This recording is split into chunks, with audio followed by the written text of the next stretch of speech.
What is grit in fantasy books? He's talking about the dirty physical and the morals, the attention to unpleasant details, the gray characters, and the cynical outlook.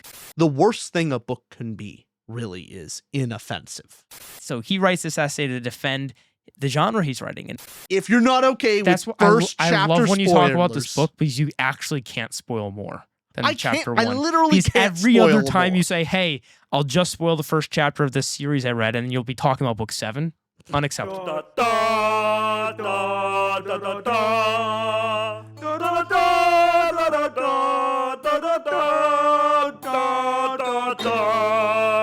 Welcome back to another Tutor Ramble episode. I'm one of your hosts, Austin. I'm your other host, Richard. The value of grit. Grr. I can't say that well. My voice is a little raspy. The value I'll do it for you. Thank you. The value of grit. That's what I was trying to do. Gotta get him in the back of the throat Oh, like don't- you've smoking all your life. Oh my god! Can we stop like recording and put yourself in a studio because you could be a voice actor with that kind of grit. I can't right now. We were on a vacation and I lost my voice. I don't know if I'm slightly sick or if it's raspy vocal cords from yelling. You yelled a lot on a cruise? No, I didn't yell that much. It was more so just loud talking. Yeah, I yelled. I wouldn't know. I was in the room reading a lot. Or on top of the boat in the quiet section reading. Yeah, you did great reading. Yeah. It was wonderful. It was my type of vacation. I loved it. The value of vacations is very high. I find the irony of talking about the value of grit and going, vacation. I was on a cruise ship. I had mimosas. Yay. That whole vacation was the opposite of grit. That is correct. Exact opposite. The value of grit, what we're talking about today, is an essay written by Joe Abercrombie. We will have it in the description below. This is just an essay, so it takes like 5-10 minutes to read. It was written in 2013, titled "The Value of Grit." And the reason he wrote this in 2013 is that he saw a tendency of people complaining about the level of grit in fantasy books. And what is grit in fantasy books? He's talking about the dirty physical and the morals, the attention to unpleasant details, the gray characters, and the cynical outlook that the genre is known for. And Joe Abercrombie's writing this because he has what would be classified as a Grimdark, and he's called Daddy Grimdark in the fantasy sphere, where he wrote the First Law trilogy. Then beyond that, he has the First Law. Many books. There was 9, 11, The Age of 12, Madness, something like that. Yeah. But there's the Age of Madness later. There's standalones in there. But he has these grimdark books that focus on the cynical outlook, the more dirt physical, kind of immerse yourself into the grit of things. And this term he titles the essay "The Value of Grit." So we're gonna maybe use grimdark and grit interchangeably throughout this discussion. He uses both terms here. A little factoid, and I believe this is correct. Again, it's kind of hard to find the origin of all words, but the word grimdark likely comes from Warhammer 40,000, where the tagline in Warhammer 40,000 was, "In the grim darkness of the far future, there is only war." That's where the term likely comes from. But essentially what we're talking about is this. It's what Abercrombie's addressing is that dirt, physical morality, unpleasant details, a great character, cynical outlook. And he says, hey, he wants to show the value of grit because back in 2013, so we're recording this in 2025, this is 12 years ago now, but he was saying that a lot of people are coming out and saying that they don't see the value in grit. And so he writes this essay to defend the genre he's writing and to say, hey, this is why I think grit has value. Yep. A lot of this was actually, so my mother watches a lot of these episodes. Yes. And she is not a fan of Grimdark. This essay is for her. This is a response to my mother, basically. Got it. So interesting. What is your stance before reading this? Let's see where we're at of grimdark and grit in general. Did you see the value in grit before this? Going into this article, what were your preconceived notions? Yeah, I obviously I like a lot of grimdark stories as well. To me, it's a valued genre like every other, but often I, have tastes and swings. I'm going like, to my taste, it's like, there's a lot of grimdark, and a lot of books I've been reading use it poorly. So, yeah, it's a genre that I'm not always interested in, but I see a particular value to it. more specifically in character, I very much like a grim setting or a grim character. I don't often like grim morals in a story as much.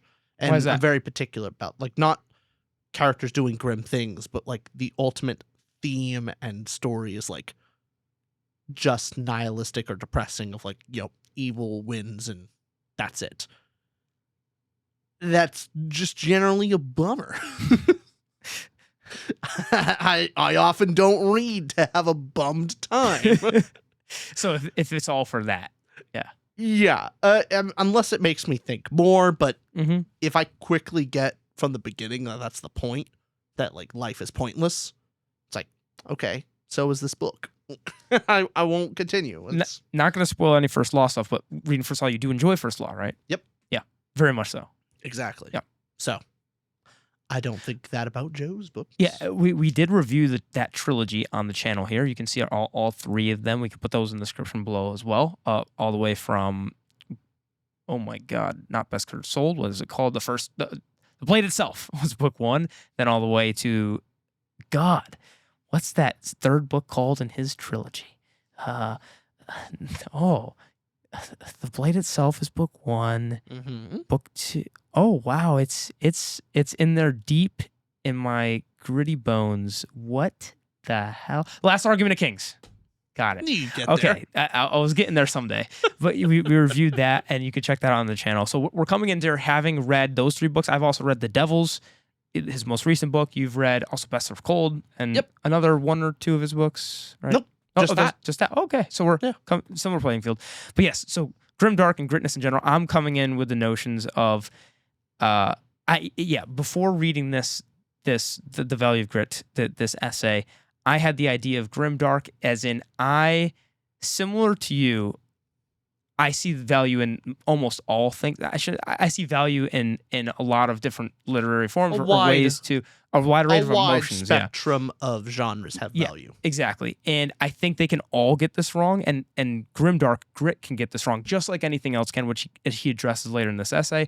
But I'm coming in here where it's excessive or gratuitous for gratuitous sake of, like, if the gritness is just there for pure shock value, just to go, feel this. If it's just there for that kind of what could be pointlessness. Again, what's one person's pointlessness is another person's point.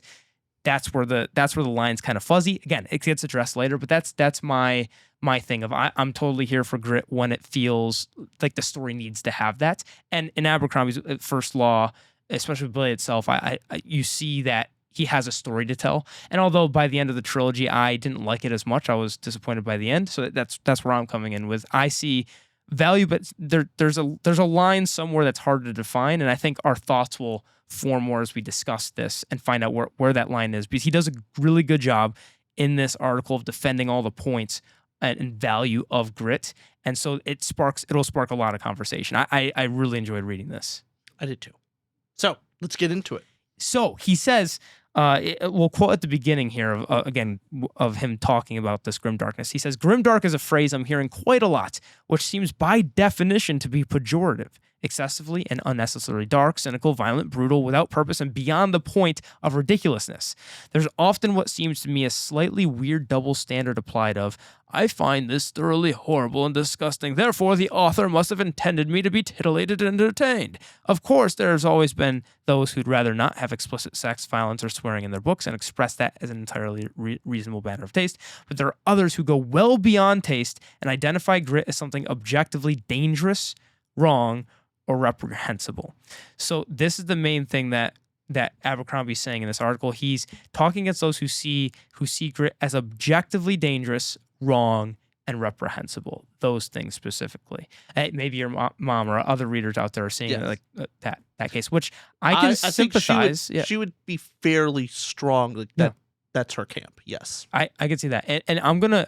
My opinion will. I mostly agree with Joe, but I also disagree in parts too. So there's things I'm not in that camp. Mm-hmm. But I do see significantly less value in a story that relishes in the grim, relishes in the gratuitous violence, cynical nature for basically shock value or just a titillating sake, I think there is something more wrong with that than maybe its counterpart opposite.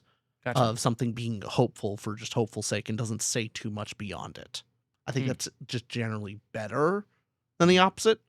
But yeah, we'll get into it. Well, we will get into that. So that's the premise of this. And again, he's saying that people see this as low grade moral slime. And now he starts and he goes, all right, let me just caveat this. So Joe Abercrombie says, let me give a caveat. He says, I quote, this is what he says, I don't think everything has to be gritty by any means. In fact, there's a degree to which grit loses its power, the more of it there is. Every writer has to find their own style, their own way to be truthful. And with great grit comes great responsibility. That's the caveat he puts, which that is the thing I agree with probably the most. Mm-hmm. There are plenty of grimdark books out there where they kind of start off right at the gate of this is super grim, dark, all this, and to the point where, yeah, I don't care anymore. Of like, the shock value's gone. Like, page 1, the shock was there. Like, but then you don't get attached to the characters. And when the characters die, I'm like, good, they sucked. They're terrible. They're terrible people that all deserve to die. And so I don't care anymore. Or, oh wow, isn't it shocking that this big important death happened? It's like, no, it isn't. Of course they died.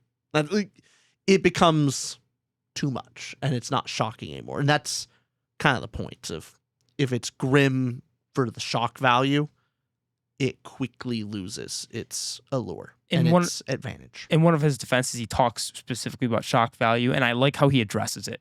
He addresses those complaints in this too. Yeah. And a quick pause right before we continue with our sponsor, Into the AM. If you want some sweet graphic tees that are a little bit gritty at times too, go check out Into the AM. Our link in the description, intotheam.com/ramble, using our code Ramble at checkout for 10% off of these sick graphic tees. They got fantasy, sci-fi stuff, space stuff, ship stuff. What I'm wearing, I've got a moon in a very nature setting. What do you got on, Rich? I got like a little Japanese-inspired dragon and towers and samurai ninjas and all that.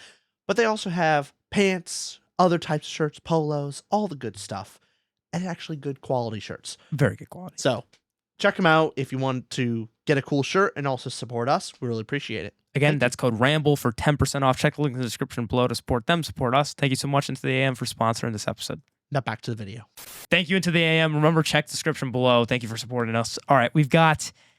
now the bulk of the article, he says this, which I this is a big question I have for you. I like how he put this a lot. Okay. I like how he put this.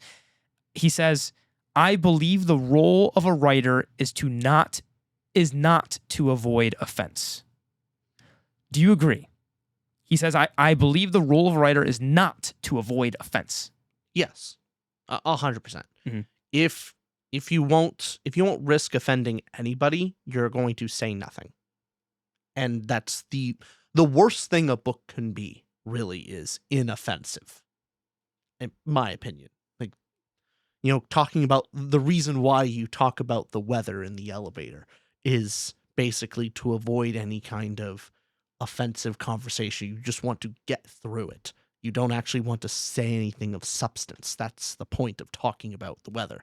But you go into the elevator and you just go like, so what's your stance on the divinity? Do you think there's one God or many? Or ultimately, do you think it's right for, the faithful to take the sword to the unfaithful? That's how you should start elevator conversations. I thought you were going in a different direction of like, no, walk in the elevator. Insert group of people here are taking my insert job. Like walk in, just insert group is taking insert thing or place.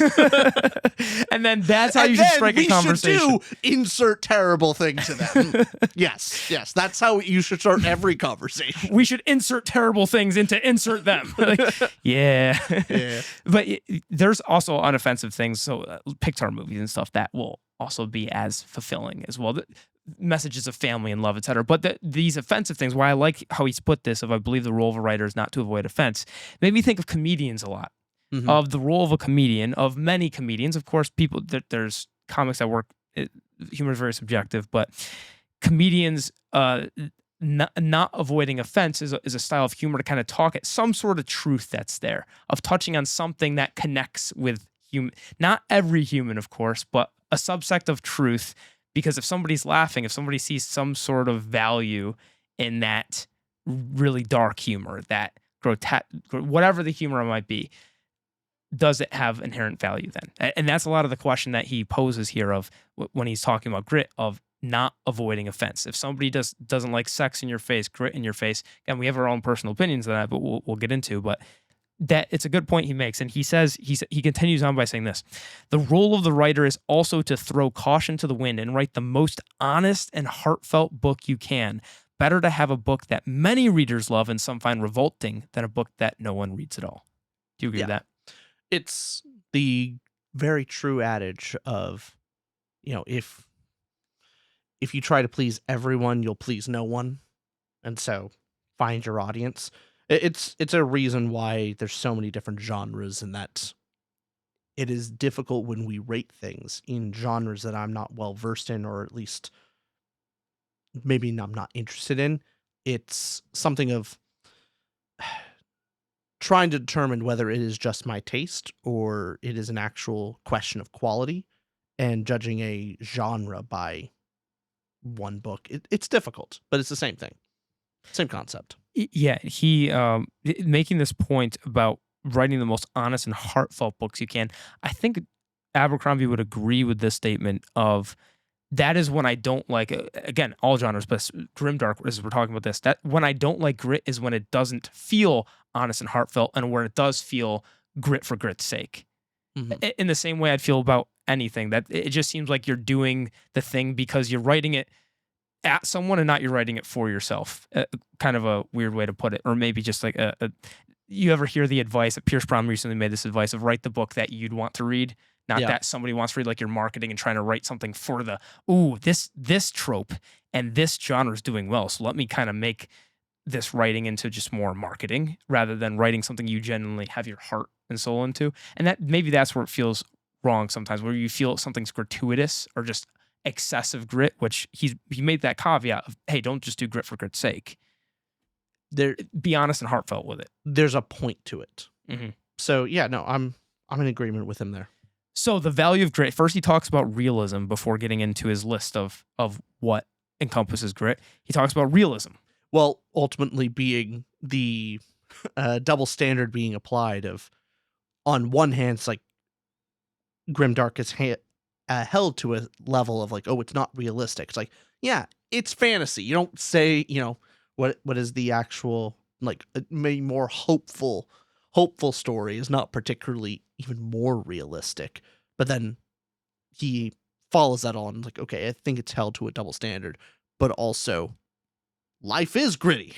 There's a lot, like, if you just pick up a history book, life can suck a lot of times, and a lot of bad things happen to really good people. Things happen for no reason. Like, a big reason of catharsis in stories is because real life doesn't, more often than not, have an actual ending. There is no, nice little bow at the end. Sometimes a random thing happens and there's no plot reason for it. And that's why stories can be so cathartic sometimes, because it makes life ordered and like wrapped in a little bow. But Grimdark, it takes that opposite approach of like, maybe it is more realistic because a random thing happens. It's like, that wasn't alluded to in the plot. Like, I was in an elevator and someone just started cursing at this insert group here. I was just sitting there, and then two podcasters just started. That could just happen randomly. Yeah. And yeah, that doesn't need to be a plot reason for it. No, it's just they thought it was yeah. So him saying that both the people who say it's realistic and the people that say unrealistic, both are right. Yeah. And that's kind of the part about grit that I am in nature just an optimist. I prefer other types of stories, probably more so. I don't mind Grimdark at all, especially Grimdark done very well. But yeah, that's my preferences. But at the same time, it's just because my more outlook on life and experiences and just what your tastes are can lead that way. Because if you go through a park and you had a bad day versus a good day, if you go through a park, you're seeing the sun shining and the dogs walking and barking and people laughing and you're seeing couples talking. It's all feeling good. But you could also walk through that same park and see the dog shitting, and you could see the leaves falling and they're kind of dying because it's fall time. Instead of that being pretty, they're like crumpling to dirt. And you can see instead of people laughing, you're now seeing an argument over there. And the sun's kind of falling. It's getting more dark.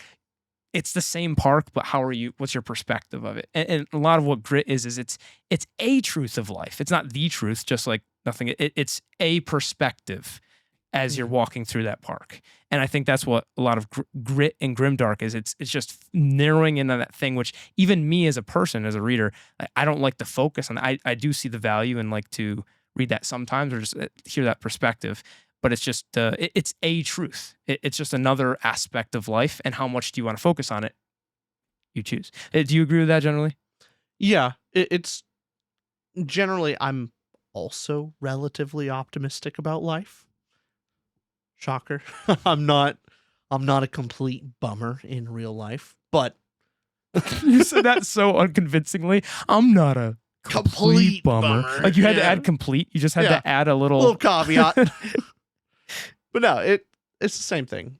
Often there are really grim realities, but at least in my experience, a lot of people's realities are a lot less grim than their perception of it is.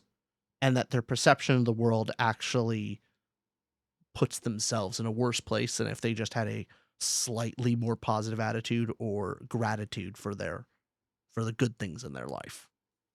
But that's personal opinion. Mm-hmm. Pure Nessie. Yeah. Yeah. God, I love that book. He says, I'll quote this. Critics might say that grit is so prevalent we now can be sure our hero will be eating babies by the end of the prologue. But I actually don't believe that, says Joe Abercrombie. What do you think about what he's saying critics are saying? That grit's so prevalent, aren't they just going to eat babies by the prologue? I mean, grit is such, and he's talking about this in 2013 of, grit is such a big thing. Is it just going to be all right in your face, the worst thing you could imagine? Let's write that. I mean, it's certainly sometimes true, but I don't think that's the stuff that really gains traction. It's not the type of literature that gains mainstream attention and notoriety. So he is right about that. Now, a book that I haven't finished, and so I actually don't know, but that exact situation was my perception. Prince of Thorns, right? Prince of Thorns by Mark Lawrence. I don't think I'm really giving spoilers away of this being... I've literally only read the first chapter. If you're not okay with first chapter I love when you talk about this spoilers, book because you actually can't spoil more than chapter one. I literally can't every other spoil time more. you say, hey, I'll just spoil the first chapter of this series I read, and you'll be talking about book 7. Unacceptable. Go ahead. You're allowed. Literally can't. So, spoiler warning for the first chapter of Prince of Thorns. I'm out of here. You have this character who is this young boy leader of this gang. And you think, oh, is this one of those like fantasy gangs, maybe rapscallions, like a little grim, little dark, little gray around the edges? No, goes into a village and basically instructs and tells his compatriots to, rape these 2 village girls over there that they were caught hiding. He finds them and then has his gang buddies rape them. And then as he's, taking all the money from the father and basically forces him to watch, then he takes his turn with the women and ultimately then forgets them, then kills the father as well, and then goes off on their merry way. And it's like, oh, well, I did the father a favor. And by the end, I'm going, this is our main character. I want him to die. I refuse to read a whole book of this character. I'm not going to do it. I don't have to. No one's forcing me. So, like, that is kind of the extreme. Like grim of like fascination. From chapter 1 of like, yeah, your main character's like, I mean, they didn't eat babies, but morally speaking, it's like pretty close. Yeah. Pretty up there. Yeah, it's It's that grim fascination society has with killers and evil of the Ted Bundys and people having entire docuseries about these horrific killers and events and almost like watching a car crash too. This Yeah. fascination with seeing that side because again, it is there are those types of people. Yeah. That evil does exist. It's just, And yeah, maybe not your I taste. personally Yeah. don't see the appeal There you go. of living that reality in a story. Because it's when I'm reading a book, I want to live that reality. It brings it alive. I don't want that to be alive in my head for an enjoyment. But that's a personal taste. Personal preference, yeah. Yeah. Do you see the value in it? So here's the thing. Mark Lawrence is a great writer. I really love his series, Book of the Ancestor. Like, fantastic fantasy series. He's a great writer. I imagine that he didn't write that book for like Prince of Thorns, grit for grit's sake, and that's it. I imagine there is a real point. There is something of real substance to say that only that type of gritty story could tell. Mhm. I just don't know it, and I wasn't willing to read on. Got it. So You've only I read wasn't. chapter 1, right? I wasn't willing to find out. I'm sure there was a point, but Mhm. kicked me out. And you know what? In many ways, maybe that's actually the right thing. Mark had a particular story he wanted to tell, and he filtered those people out in chapter 1 of like, hey, look, this is what the story is. If you're not good here, That's what he's promising, yeah. Bow out now, because how bummed would you be if he drew you in a little bit more, and then like halfway through the book, then that stuff starts happening. You're like, I was not promised this. Mhm. So I'm glad he let me DNF chapter 1. He's told you, hey, this is not for you right away. Yeah. Now, in the article here, Abercrombie lists 7 aspects of grit, of Grimdark, of why it is valuable. And the very first one he says is tight focus on character. That's his first argument. Mm-hmm. Well, it's specifically going into like the fight scenes and like the gritty realities of life, instead of having a more omniscient point of view, telling the story from high above and not really getting deep into the thoughts of a character. If you're all the way down tightly focused into a character, you're gonna see maybe not so kind thoughts, because people have very awkward, violent, or depraved thoughts. It's things they won't even speak out loud, but they have it in their head. Everyone knows, like, intrusive thoughts, or the fight scenes that are, how else do you tell a great fight scene without the details and feeling like you're there? Because there is blood, there is gore, there is all these dark things and, gritty things in a fight scene. How do you tell a good one without showing that? Yeah, the epic fantasies where he said focused more on setting and world and macro scope, big picture, and then the grit focusing with a magnifying glass instead of just pointing and moving armies on a battlefield of sending these thousands of troops over here. War can kind of have this glamour and hope and this prestige to it and feeling of vigor, like, oh, look, battle, warriors, let's go. And you could feel that kind of a weird catharsis in a way, because war has this can have this allure to it. If I'm going to go off to war, fight for it. What's the very popular, not Western Front, All Quiet on the Western Front? Yes. Book, many movies made at this point. The recent movie made was fantastic, by the way. Really great movie.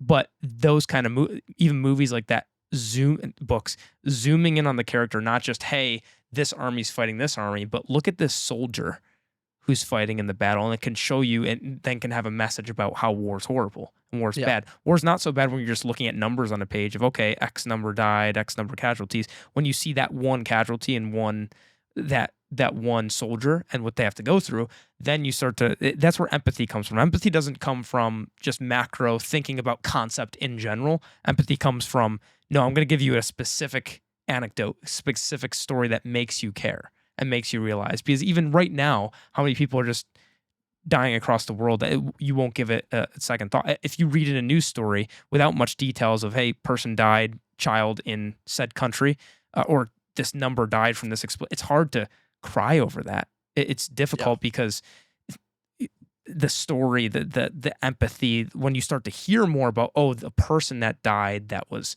the more details you get and the more the things you can connect with and understand as a human, you start to feel that. And that's where Grit has this tight focus on character, that advantage of showing you that and narrowing can build empathy in that way. So I thought it was a great first point you made.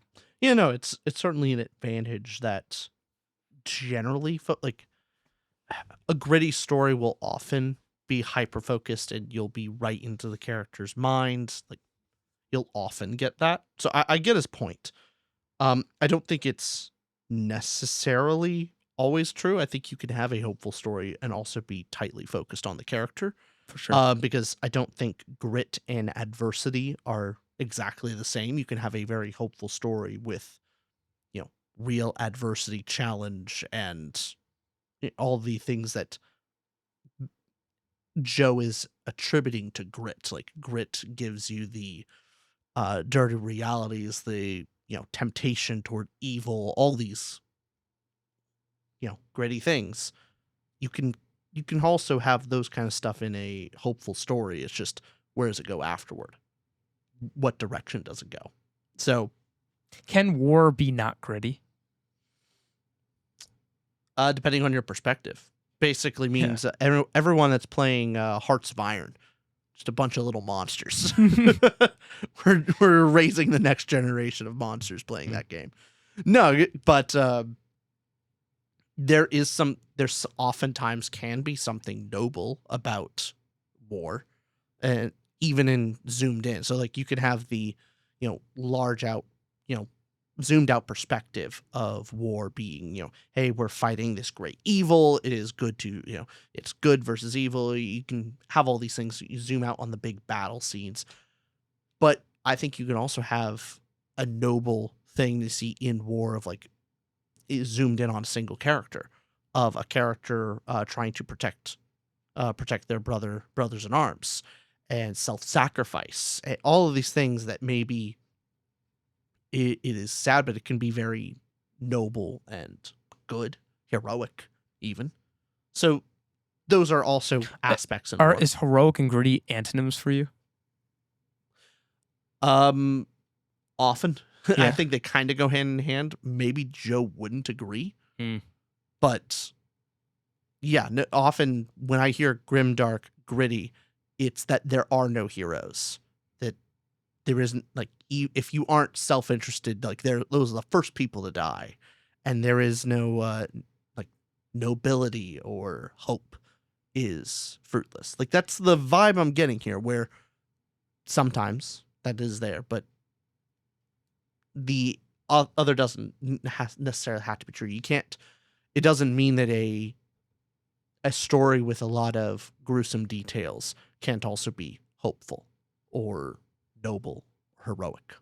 I think on this one, the tight focus on characters, he's probably thinking about the attention to physical details. Like, when you see his writing, it's the blood, sweat, spit, sex, those kind of punchy, in your face, the sweat and grossness and disgust and all of that of war. That's just the actual in description your face, details. That tight focus. And he's also probably touching on what did he say earlier too? Yeah, the dirty physical stuff, that the unpleasant details. That seems to be what he's focusing on. It's the unpleasant details of war, which that nobility, or that kind of aspect of narrowing in on a character and seeing this battle scene is more noble. And maybe if you're using that as an antonym, would you be saying that instead of focusing on the blood and tears and sweat and piss on that person, he's more focused on saving this person's life, and not describing that, but the attention of detail is on the hope, and the attention of detail is on sacrifice, and that kind of difference. Is that what you're getting at? Yeah. I think if your focus and attention is on how they piss themselves while they're in the middle of a battlefield, and just you get all to the details, I think it can sometimes distract you from maybe what their action actually is doing. What are they doing it for? And often I just find those to be mutually exclusive. Exclusive, got it. It doesn't always have to be. That's not a rule. It just seems to be the tendency. Am I off base there? Do you know plenty of stories? Do you see it where it shows all the gritty details of a battle, but also shows maybe self-sacrifice and heroics? One that comes to mind is Hacksaw Ridge. Have you seen that movie? Sure. That's where it's the soldier, a lovely movie, by the way. It's soldier, Andrew Garfield plays it, where he refuses to bring arms for religious purposes. He refuses to bring weapons it refuses to carry a gun. Yeah. Into battle. But he'll go into battle and save his fellow comrades. He'll save his battalion, his fellow soldiers, and he'll go into battles, and like you see the grittiness of war, like it's in your face, but he's also saving people. Something like that, maybe. Sure. Yeah. It doesn't always have to be. It's just when reading, that seems to be the tendency that I see. Gotcha. Yeah. Do you see the tight focus on character? Is that always an aspect of grit and of grimdarkness? Of it seems to have a tight focus on character. Because this is his first point of that. The value of grit. His point here is tight focus on character. That is the title of number 1. Would you agree with that part? Again, it can be. Can be. Yeah. Joe does a great caveat of like, there's, grimdark done for, just grim's sake rather than actually for a real point or a real message or, any authenticity. Yeah, it comes across as silly and hokey. The same thing with a more hopeful story being, the power of friendship. And they just do it because that's kind of the point. There's not really any deeper meaning beyond it. It's not truthful. It's not authentic. It can come across as silly and trite in both cases. Gotcha. So, yes, in the best case scenario, Grimdark will focus on the characters. Got it. From reading Joe Abercrombie, my favorite part of his books were the characters. Not the one that got further in the series, less so like on the more thought-provoking stuff and the plot and that. But what he did very well was tight focus on character and getting in the head of these, which gets into point number 2, moral ambiguity. Yep. So another value of grit for him is moral ambiguity. And how he starts this off, he defends it by saying, instead of that World War II and Cold Era feeling of there's a good versus evil, of there's the Axis and there's the Allies, there's the Soviet Union versus the U.S. Instead of having this Western idea of, hey, there's good and evil, he's putting more moral ambiguity on it now, especially with, I'll quote him, he says this here, in real life, you don't have orcs that you can conveniently tell are going to be evil by looking at their spiky armor and can therefore, in good conscience, slaughter without mercy. You have different groups of people with their infinitely complex individual needs and conflicting desires. Yeah. Thoughts on that for his moral ambiguity being an advantage of value of grit? I think I see value in both types of stories.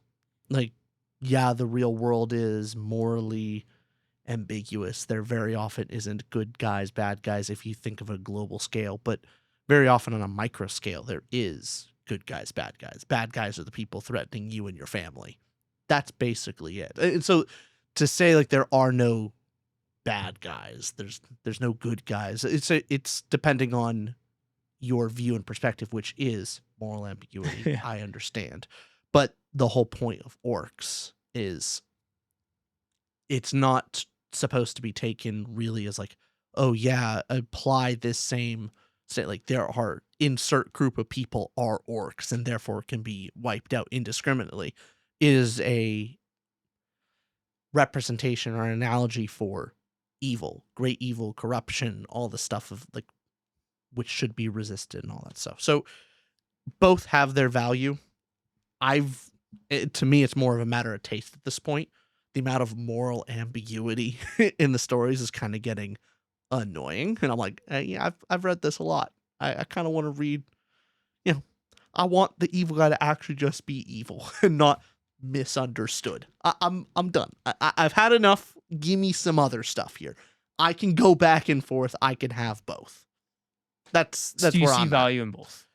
I see value in both. It's more of, I think today in most popular culture, like popular media, I'm a little tired of the misunderstood villain. It's annoying at this point, and here's the real problem I find it is taking moral ambiguity to the point where not that I'm just supposed to be sympathetic for the villain, but I'm supposed to root for them. Of like they are justified in what like the trying to get the wrong point and wrong message out of it of this person does very bad things for sympathetic reasons. Fine. But also that doesn't justify them doing very awful things. Just because someone suffered a terrible childhood does not justify them, hurting others in the future. Like I'm still going to judge them. Like I'm not going to let them go. It's like, oh, well, you had a terrible childhood.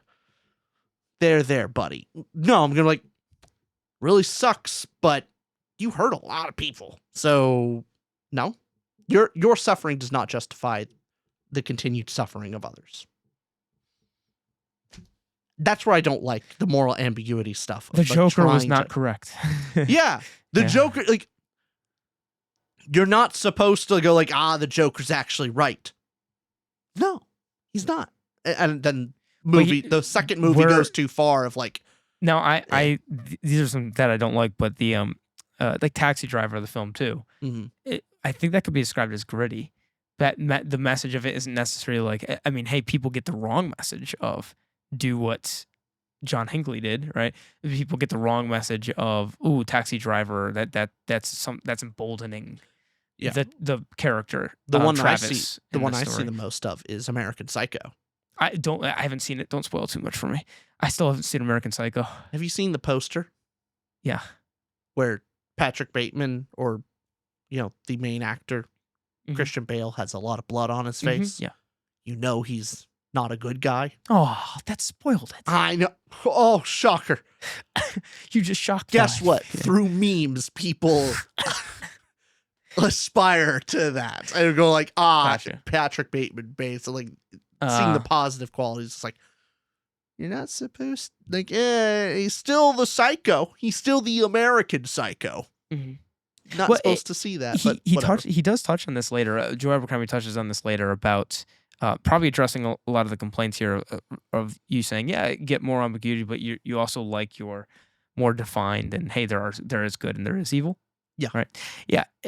Again, the value when he's describing the value of grit here does more ambiguity do something touches on something valuable that those stories don't. Because the good versus evil can't touch on if it's pure good and evil, they don't really touch on the moral ambiguity. Is there value to having more morally ambiguous characters, gray characters? Moral ambiguity does the point of it is to get you to question your morals and something that maybe you have a strong belief in or something you haven't clearly thought about, and you go, oh, actually this thing is not really as clear cut as maybe I thought, and makes you consider it is thoughtful. Where I think that goes wrong is moral ambiguity works in some cases, and in other cases I don't care. It's murder. Is murder being trying to make that morally ambiguous, murder of children? No, it's not ambiguous to me. And trying to make it so just throws up red flags in my head. I'm going, why am I reading this? You're trying to make this morally ambiguous, and it isn't. And I don't see much point in that. So is it more so on bad grits and bad moral ambiguity? Is when you go, maybe there's more offense taken for you when there's a poor Grimdark, or if you fail at being gritty, that's worse than if you fail at being noble. Probably to some degree, even a clumsily attempt at a noble story, at least to me, it's it's inoffensive, which again is, I guess the top of the point is inoffensive is the worst thing they could be, rather than try to say something real and offend a lot of people. So I get that. But to me, in a personal subjective opinion, if you're trying to make a very clear moral wrong, morally ambiguous, I'm not really on board. And if it's done even sloppily, I'm even more so. So, Yeah, I follow. I think I understand. So when he's getting at that, the more and more ambiguity we have, and he's talking at this time 2013. Now mhm. it's 2025. So he's addressing the same stuff you're saying 12 years ago. Does it shock you that even, I guess, in the past over a decade, that this is still something that's in the conversation? You're saying there's still too much grit or grimdark for your liking, There still is, but I think I can see the pendulums shifting away from it which to he some also degree. addressed. Yeah. Yeah, he does address at the end there, and Mhm. I'm personally glad to see it. I want the pendulum to shift a little bit, and we could have both types of stories. But yeah, just making things gritty for gritty's sake, like it's valuable because it's dark, and it's like, ooh, Superman kills somebody. Like, I do think ugh. too. It's interesting. I think you can get. There's so many books out there and so many popular series. You can get gritty, noble, bright, whatever they call it now, but you can get all of that, and it's all coming out today. It's just, yeah, grimdark is popular as a subgenre, but there's plenty of. I mean, look at Stormlight and how successful that is. And that was 2010 and onwards, and basically all of Sanderson's stuff Yeah, is none of it's grimdark. yeah. Can't think of one. Yeah, and but there's plenty of stories you can get. And the interesting thing he says a little bit later on. We'll go on. We'll go in order still, but he talks about this a little bit later, saying how George R. R. Martin's Song of Ice and Fire and that having grimdark grit aspects to it. It's fascinating to me because when I look at Song of Ice and Fire, the book specifically, Game of Thrones, it gets a little gritty, but it's not as grimdark as you'd expect. It's really Yeah. not that. So people Well, knowing the basic thing about Game of Thrones, A Song of Ice and Fire, like I won't spoil much just in case, but there is a clear good side and bad side. There are moral ambiguous. There's characters in between that weave, and there's grayness, but there's a clear side you should be rooting for and a side you shouldn't be. So there is good and evil, but there are the aspects, of course, of kind of getting a little gritty here and there. But it really, it doesn't. Mm. It was written in the 90s. So Game of Thrones was written in the 90s, but it just shows you how much the genre, how much it influenced the genre as well, and what happened when I look back on Game of Thrones and A Song of Ice and Fire and go like, oh, that seemed like more of a transition period of, yes, it wasn't Tolkien, it wasn't Lord of the Rings. Yeah. It was its new thing, but also it didn't just ignore Tolkien. It built off of him and did this twist that with a big thing that happens in book one. You go, oh my God, that can happen in stories. And that he talks about this a little bit later, which we'll get into. But yeah, that's something that surprised me. The direction that I really like when Grimdark does is where you try to understand evil. You understand darkness rather than try to justify it.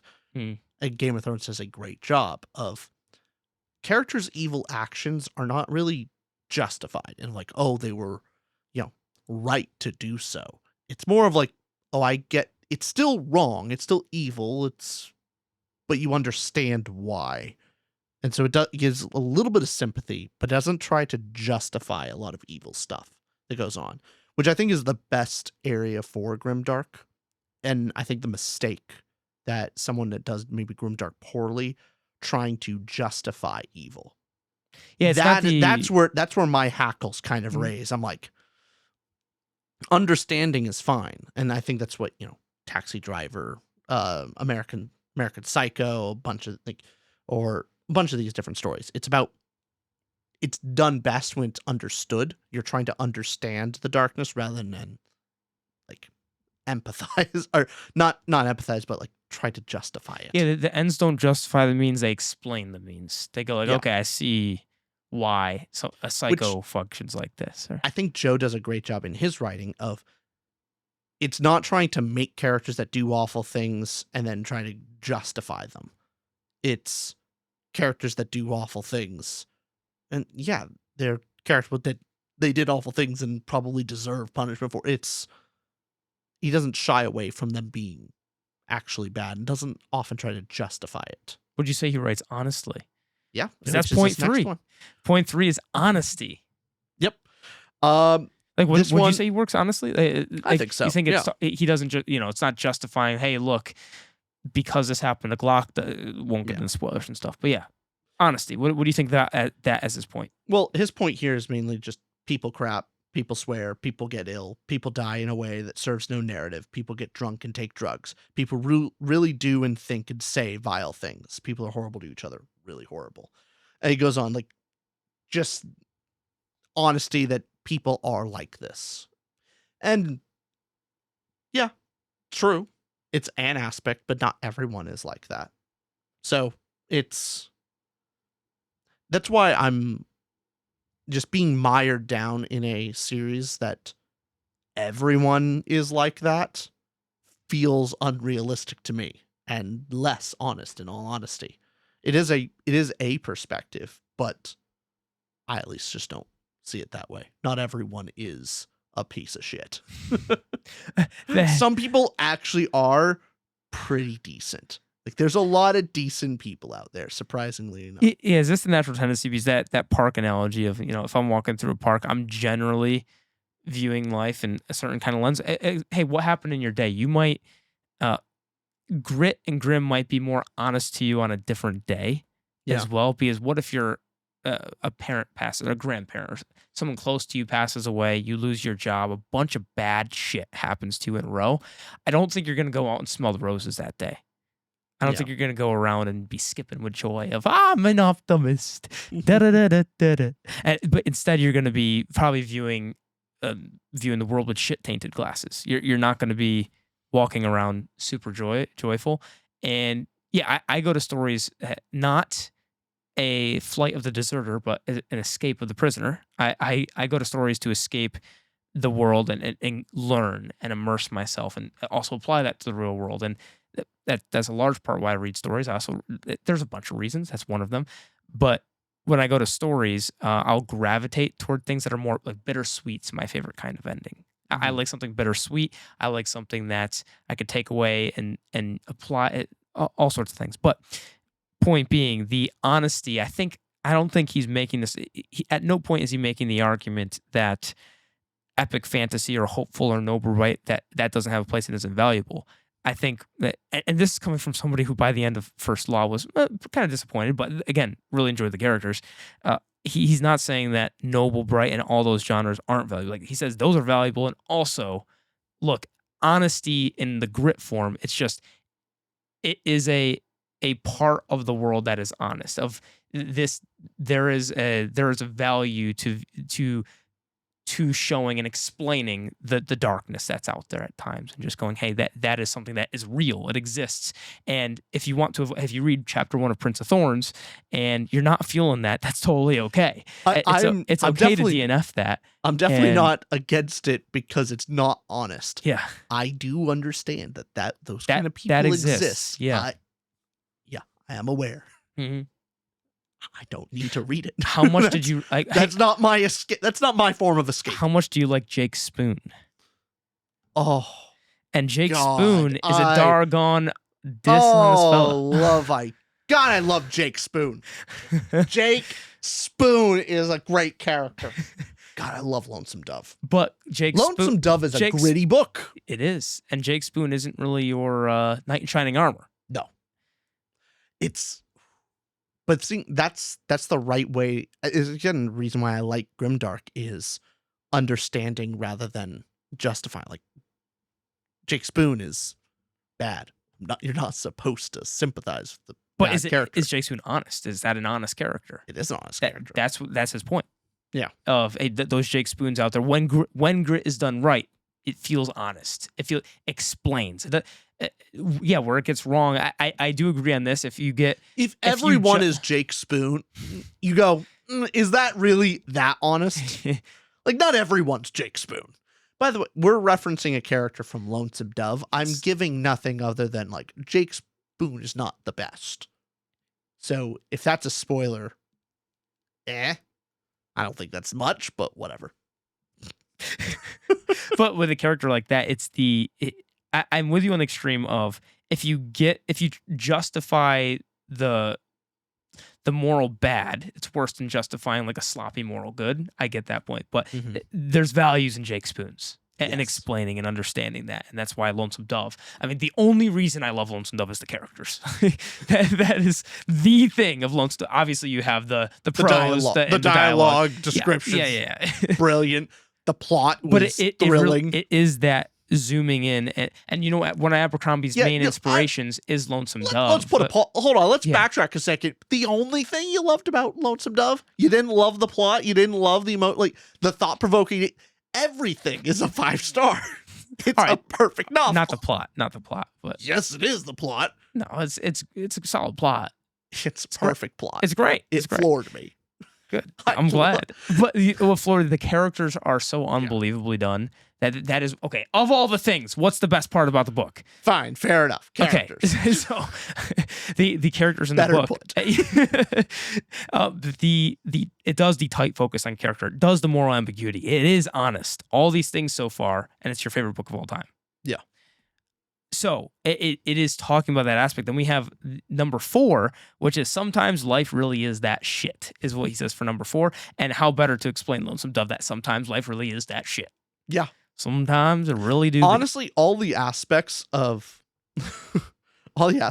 Joe's talking about are the things that I like about Lonesome Dove. Of sometimes I'm trying to walk you into an agreement with this. Oh, yeah, I do mostly agree with it. I'm just finding nuance, or else this video would be like 5 minutes long. Yeah, I agree. Sure. My favorite book of all time is Lonesome Dove. Grim story, a story full of grit. Yes. So yes. Yeah, no. But sometimes life really is that shit. Yeah, that's true. It just doesn't mean I want to read it all the time. But I guess there's some value in it. Is there value in reading about, the shitty reality? Do you see a value in it? The shitty reality? Yeah, no, just our shitty reality of not glamming it up and showing the darker, just crappy, grimy side of life. Yeah. What value do you see in it? Exactly what he's describing. If it's an honest perspective. It is something that is true. And even if life, all stories too, even if it isn't true for you, others experience, and that's important to read.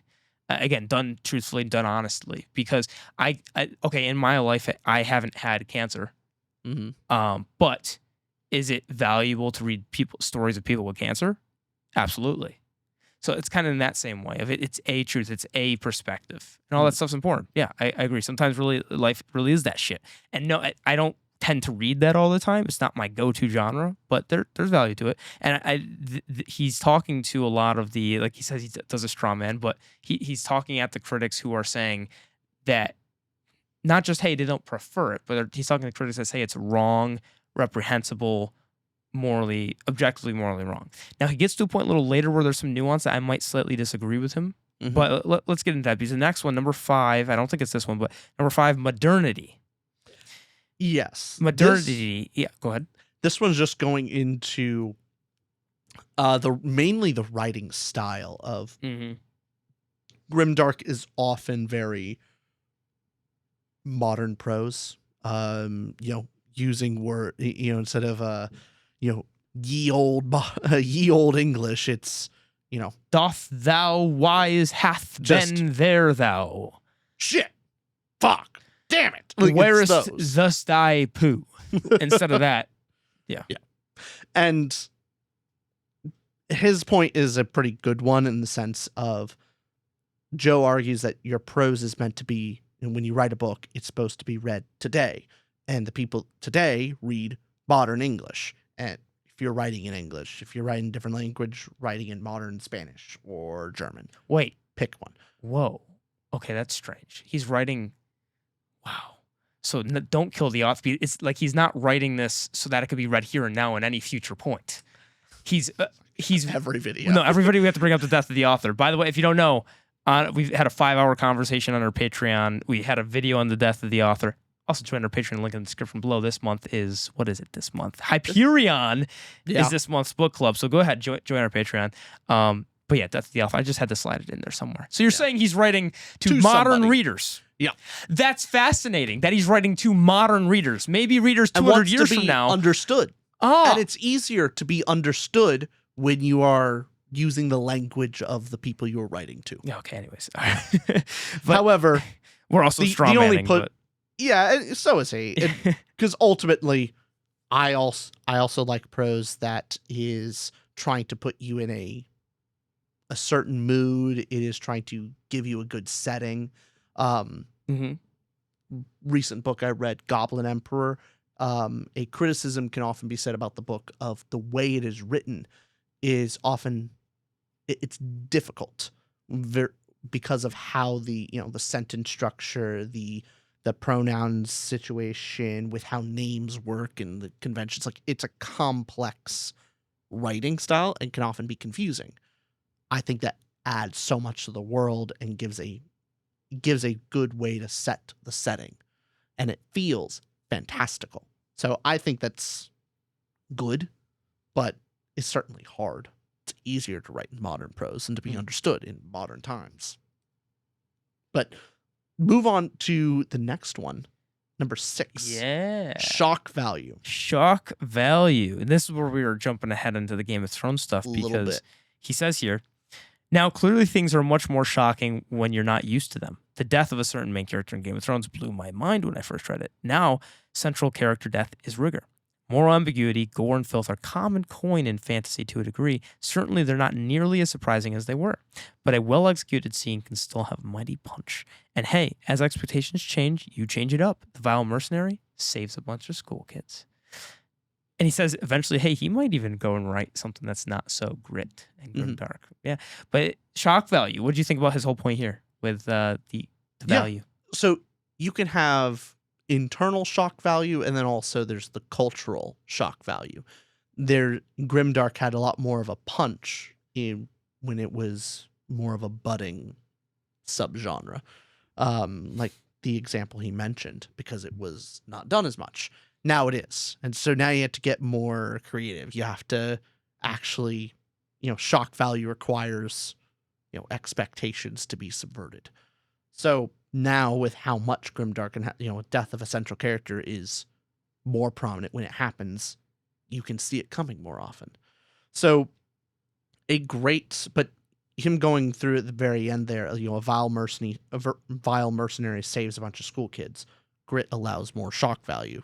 I would like to bring up an example. I feel like I can explore it just because it's so popular and well known. I hope it's fine. I think Pirates of the Caribbean, the very first one, Curse of the Black Pearl. Reason why Jack Sparrow is such a well-loved character is his grit, but it's the back and forth of you don't exactly know where he's not just a gritty, like, grim character.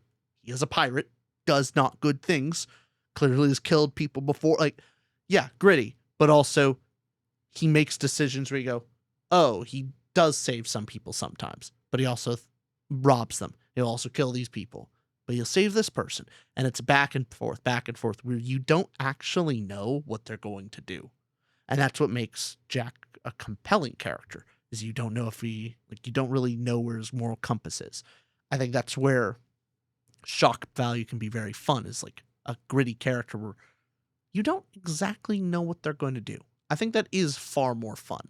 And so, specifically making the character gray rather than just black, because if you know they're a terrible character, it's not really shocking when they do terrible things. That is when the grit can fail. He brings up way earlier of, if you just know by the prologue, hey, this one's going to end up eating babies. That's when it's if it becomes cliche and expected, and not necessarily that predicting something doesn't mean that it's bad storytelling. It's just that it can become, some things can become dry because you notice the pattern and archetype in such a way that it just feels contrived, or not contrived. It just feels lazy. Yeah, is maybe the better word. You'll come across the big reveal scene, and it's hyped up. It's written in a way where it's supposed to be a big reveal. You can feel that the author is trying to surprise you. Mm-hmm. And then when you knew from like page 5 that it was going to happen, the scene really doesn't land. It's very different from like you knew it was going to happen and then it happens, but it's not really focused on. It's not dramatized. Like, it's not set up to be shocking. It's just a turning that you kind of expected. It's That the, goes it's over the, far better. It's the Hitchcock suspense, the bomb under the table. It's Sure. the Sun Eater. Hey, I blew up the sun in book 7. I'm telling you that page 1 of book 1. Yeah. It's the suspense of, hey, I'm not going to be shocked that the sun You explodes. spoiled book 7 of Sun Eater. Oh no. I did what you did earlier. Yeah, but you're not going to be shocked because he tells you book 1, page 1, I blew up a sun. So it's not that I'm going to go, oh my God. Oh. Yeah. I'm not gonna. I almost spoiled something, but it's not gonna be that kind of shock. It's the suspense, it's the molding in it. It's it's the journey part that is exciting. And so yeah, where the shock value can get really wrong is I can get annoyed by its intent is to be shocking and get you, but you're going. It's just shock for the sake of shock. That's where it can become just gratuitous for gratuitous sake, and you're like, okay, you're just. Generally, shock value the is twist becomes expected. That's what I hate the most of when the twist tries to be clever, but it becomes expected because it's trying to subvert expectations so much that it's frustrating.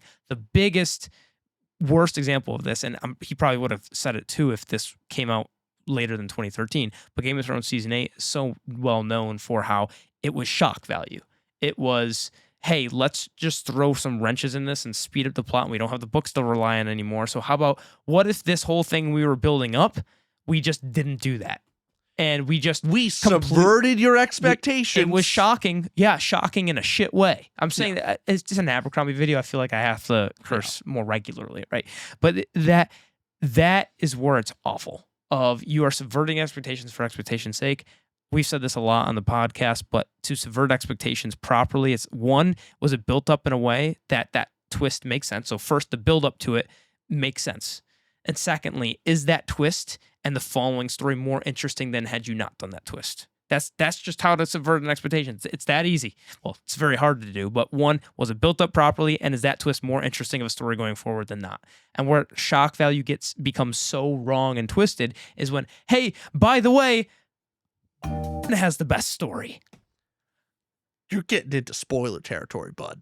You're getting to...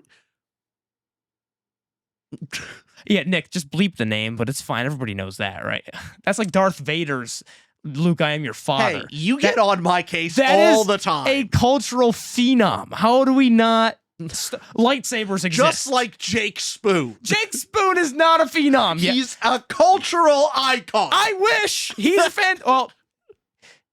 He's a moral ambiguity, but he's great. But and you get my point. Of just it's all the twists in season 8 for those who've seen it. It's just completely for shock value. The build up makes no sense. It's so frustrating to watch. Yeah. It has a mighty punch, but a punch in the gut, not like a bad punch. Yeah. So that's where shock value can get real bad. But the shock value as a value, maybe I was getting to this point of that is where. This of the 7, this is the one I probably disagree the most. Like maybe not even disagree because I'm sure Abercrombie's on a similar page, but this is where I probably disagree the most because the shock value as a value for grit, right? I think like I don't value the shock incredibly. Like okay, like the thing that happens in book 1 with the shocking death that it talks about in Game of Thrones, I value that for. It was shocking, but I don't necessarily value it just because of the shock. I also value it because of what it, not because of the wow. The story, but what it did to the story. The story is now in a more interesting direction because of it. That's what's more important than the shock itself. In a horror film, I don't value the jump scares. Like a jump scare shocks me. But that's not the thing that necessarily sticks. It's what it does to the story, the themes, the impact on everything else. It's like the moment of shock isn't as valuable as the thematic and the resonance and what it does to everyone talks the about genre itself. Yeah, the horror story is the monster is always scariest before you actually see it. That the least scary horror stories is the one where the monster's like visible pretty early on. And you get one, basically. Like, the first time you see the monster is the most shocking, and everything after that is less in comparison. So, yeah, I value a horror story in so much that I do. I'm not a big horror guy. but the ones I do is the atmosphere, the setup, and everything. And then you get the shock. It's good, but it's not nearly as good as everything else that came before it. Yeah. But yeah, that's number 6. And his last one is number 7, and it is range. He says it's another tool in the toolbox. That's what grit is. And I think that as a main point is, I agree with it. Hey, grit is another tool to use. Yep. It could be used poorly. It could be used well. It is just another tool. Now, do you think that all tools have equal value? No. There you go. So is there a genre? Is there a tool that is just not as valuable? That's where he gets into talking about, I think after this, there's some quotes I want to bring up where he talks about the worthwhileness, that how much worth and value does something have, right? Want to get into that? Yep. Because, that's the thing that I probably disagreed with the most. So he says this. But grip and depth are not the same, comes the bleat. Cynicism isn't grown up. There's nothing clever about fart gags. He's talking about the cynics are saying this. It goes almost without saying that gritty writing at its worst is silly and superficial, just as tediously heroic and mannered writing at its worst is silly and superficial. Guess what? A lot of writing is silly and superficial, though obviously not mine at all. But the dividing line between what is righteous and worthwhile and what is wrongful and gratuitous is so fuzzy as to be a blur and will be in a totally different place, or indeed set of places for every author and every reader. One person's disgracefully titillating torture porn can be another's searing examination of how far one might go to get the truth. One person's foul profanity is another's hilarious and realistic dialogue. One person's perverse and unnecessary sex scene is another's honesty and necessary investigation of the full range of characters and their relationships. One person's disheartening pessimism that threatens the heart of Western civilization is another's thought-provoking deconstruction of conventions. He's just saying, hey, one man's trash is another person's treasure, essentially. And where this gets a little nuanced here is, I think what we were touching on earlier of like a missed moral point toward the negative is worse than the positive, right? You're saying that. But there's certainly value to it, but I think it's more of a, can be more dangerous. Maybe that's the wrong word, but okay, use this example. Taxi Driver, for example, right? Use that versus a Pixar film. Maybe I'm using a poor example here, but these are just things we talked about this episode. But Taxi Driver, although the intent and the movie itself said, hey, we're not propping up Travis's character as a morally good person. However, a viewer that watched that, it was John Hinckley Jr., watched that film, was emboldened by it, became obsessed with Jodie Foster, and went to shoot the President Reagan to fall in love with Jodie Foster. It was inspired by the film to do so. This is not to say that Grimdark does this stuff or Grit does. That is the person's fault. That is the psycho's fault. That is not the artist's fault at all. Same thing with Stephen King's book Rage. Yeah. Basically, not just inspired one school shooter, but I believe like 3 or 4 before the book. Like Stephen King himself pulled the book from publication. Of not that like, oh, they happened to find out that this person read the book at some point. Some directly referenced it as their inspiration. Others like had the books and reenacted the book almost scene for scene and copied the book in real life. And like that's how much responsibility does the author have there? 3-4 times is like, that's a lot. That's a surprising amount for a book. That's a lot of inspirations for school shootings. That's not a one-off. How much responsibility would you say the author has? Ultimately, responsibility, none. It falls on the individual who does commit the acts. Like they are responsible. I wouldn't blame Stephen King for the deaths of children, but it certainly means that you got to be careful. You got to be careful with what you write. Sometimes, of like it can be taken wrong ways, and a poor moral message can have consequences for wider society. If the culture is just chock full of pessimistic moral messaging, of hypercriticism of even very standard morally good things, like what do you think that's going to do to people? I wouldn't imagine anything particularly good. It's fine to have criticism and the critiques of all this stuff, but if that's all you're doing, it can get pretty grim, pretty depressing. And this is the argument he makes. This was a quote that really stuck out for me. If a movement is worthless, it will quickly dry up. If a movement is valuable, it will influence what comes after. This is why I always raise an urbane eyebrow when people go beyond declaring something bad and into the arena of proclaiming it wrong. That statement there, like if a movement was worthless, it will quickly dry up. Valuable movements will influence what comes after. And he's pushing against what people say. It's not just bad, but it's wrong. And talk about the grimdark genre. Yeah. Thoughts on that? Now, is it a straw man to say that, hey, look, there's been plenty of bad movements. I certainly can be a judge. I can judge some movements in history. I can name 1.5. Bad. I can name at least one, maybe even 2 movements that were not particularly great and were very influential and didn't go away real quick. They stuck for a little while. Mm. So, now to some degree, is that what he's saying? Right? Is that what he's saying? Is he talking about these, grand, political movements or ethnic cleansing is the same as writing, sex scenes and bloody violence in books? No, it's not what he's saying. I don't think he's trying to conflate it, but why that? Oh, sorry. Go ahead. But no, it is this point of it being just another tool, and that it's valuable because it's, popular. That's just the thing I disagree with. Not everything that's popular is good at all. Yeah, I'd be curious because here's where I would need to know the intent of the author, right? Of Joe Abercrombie, where it's interesting because how do you take the word worthless? What do you mean by the word valuable?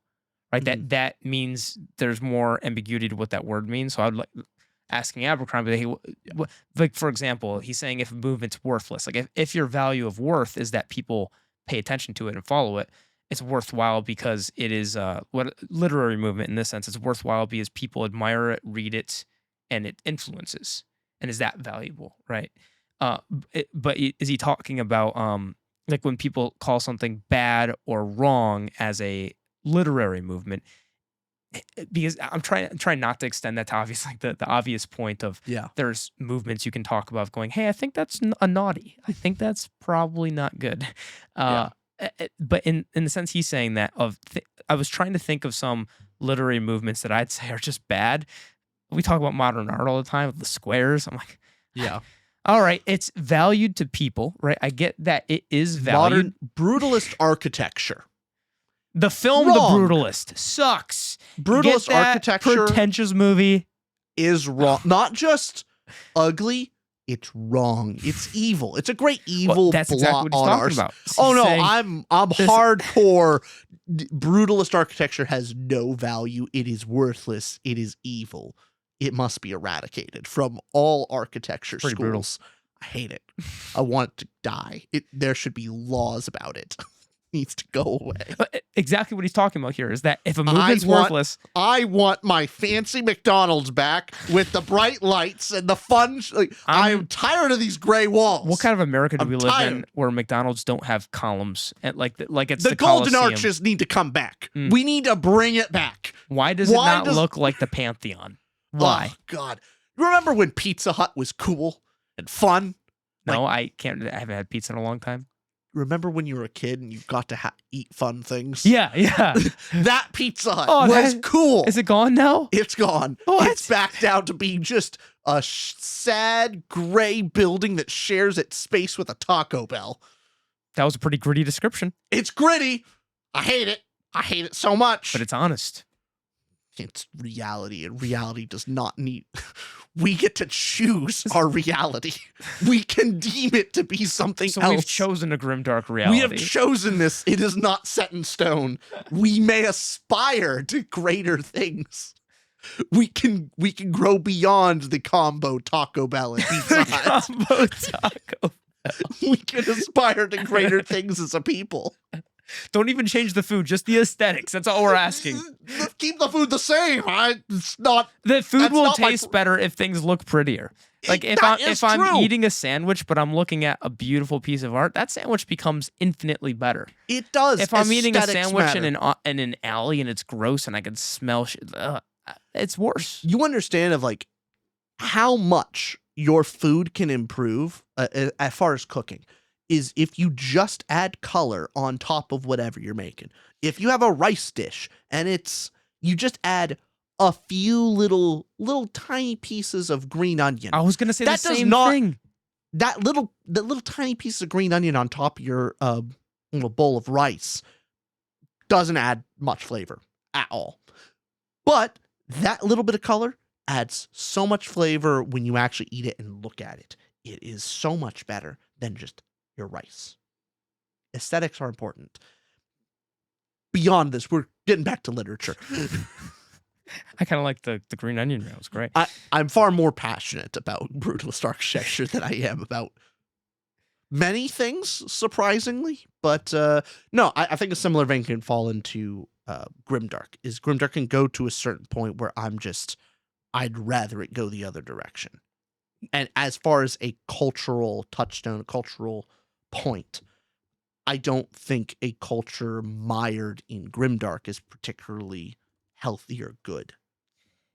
But that doesn't mean the genre itself is worthless.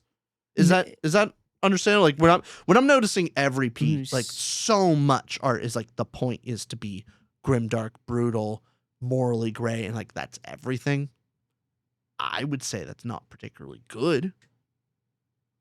That seems to be emblematic of unhealthy society, people who are not generally okay. Well, that is what he says here. I'll repeat again. He says, if a movement's worthless, it will quickly dry up. If a movement is valuable, it will influence what comes after. So again, it comes to the terms, what does he mean by worthless and valuable?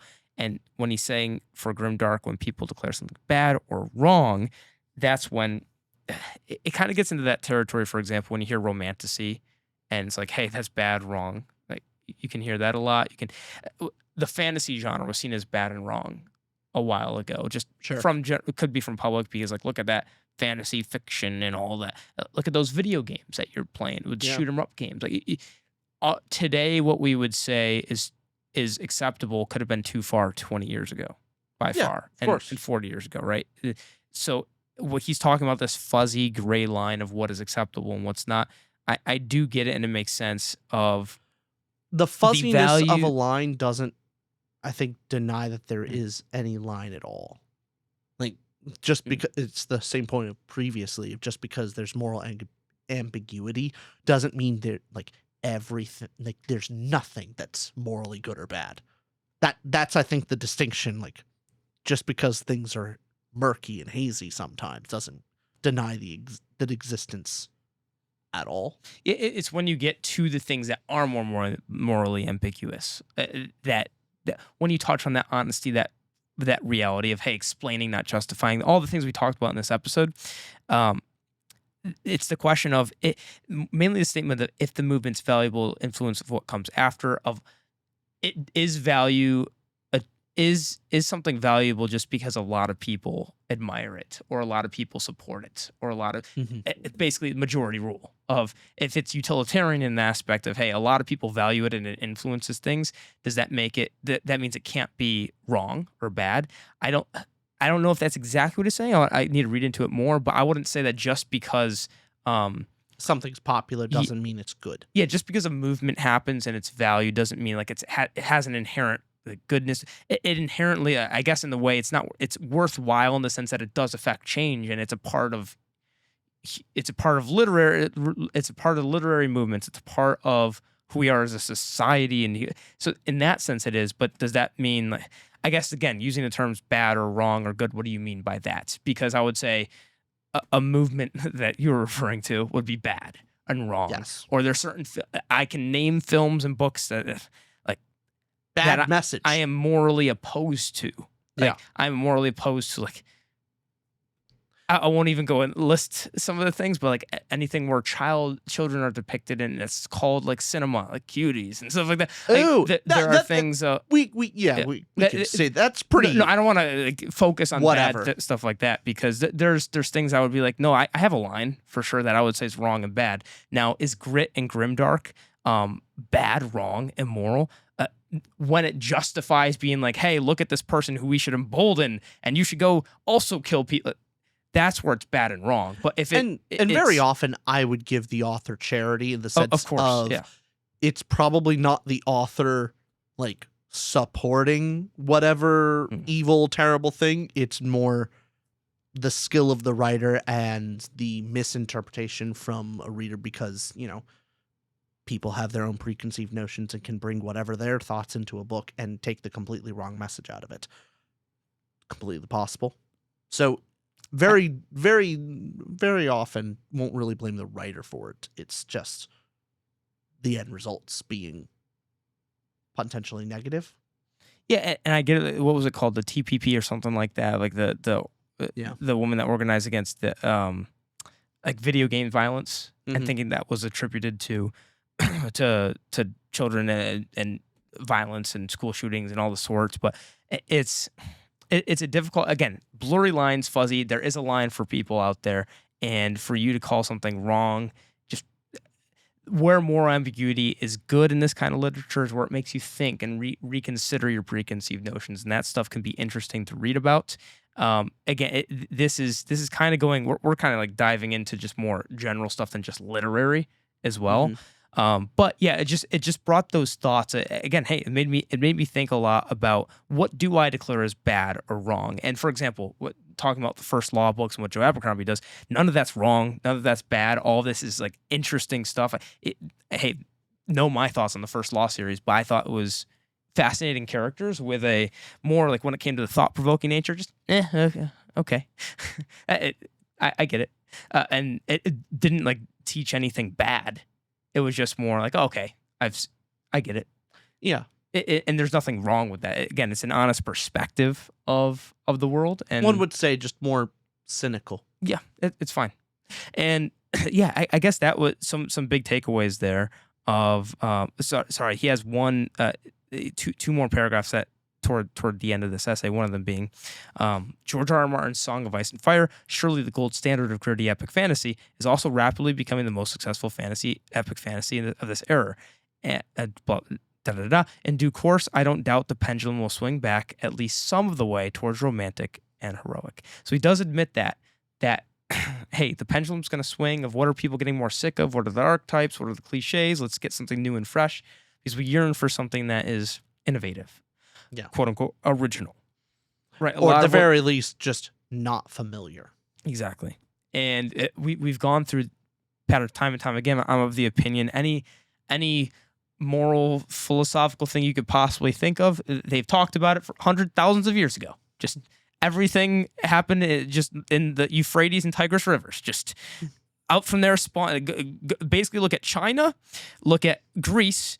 And look at like the Middle Eastern, everything was talked about at some point in one of three locations long ago, and we're just repeating things now. Maybe give Shakespeare some credit too. And then we're just repeating things over and over again, and it'll just keep swinging back and forth, back and forth.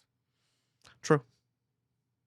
In conclusion, Joe Abercrombie says, so yeah, shitty, gritty books are no better than shitty, shiny books, but I proudly and unapologetically assert that there's a great deal more to grit than a capacity to shock and titillate, although I must equally proudly and unapologetically assert that I do sometimes enjoy being shocked and titillated. Fair enough. Fair enough, Joe. And that anything that you took away big time from this discussion? Did you like the article overall? I think it sparked a lot of great discussion. I did. The ultimate thing I got from this one is Joe really likes to be titillated. He likes titties. Oh, probably. Is that allowed? I think so. All right. Yeah. I mean, it's gritty. Yeah. Sure. Hey, it's true. It's honest. It's honest. It's real. It's nasty, dirty stuff. What's something shocking you could say to the viewer that would just get them, boom, titillated? Well,